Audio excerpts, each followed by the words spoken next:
ما عزیزان دو نمودی بت داریم.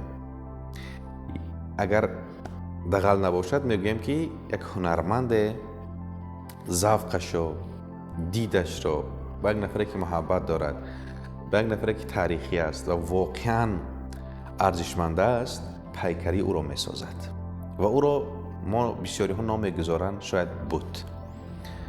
و ما یک بت دیگر داریم در ذهن خودمان، هر انسان خودش خلق میکند و میآفرد.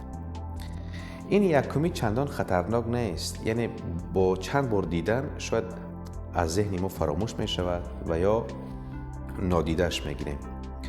اما آن بتی که ما در ضمیر خود، در اندیشه خود خلق میکنیم و آن را پرورش میدهیم، او به مراتب خطرناکتر از بت اولی است. برای چی؟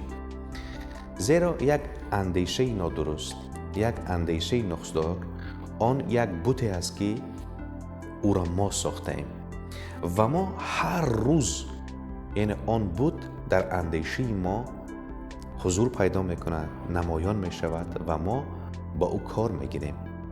یعنی یک اندیشه ضعیف، یک اندیشه ناسالم و یک اندیشه مریض و بیمارگونه میتواند که حالت روحی حتی جسمی ما را خراب کند. به خاطر آنکه این بت‌های ظاهری را بشکنید، آن بتی که در اندیشه خود پروریدید آن را بشکنید تا اینکه به موفقیت و پیروزی برسید و از آن محدوده هایی که خودتان آن را ساخته اید رهایی یابید.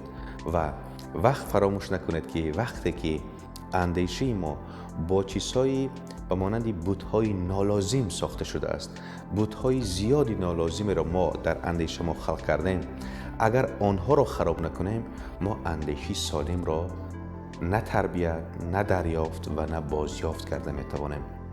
پس ما را ضرور است که آن بتی را که در اندیشه ما پرورش میدهیم و خلق کرده ایم دنبال نیست کردن آن باشیم، نه بت‌های ظاهری. موفق باشید.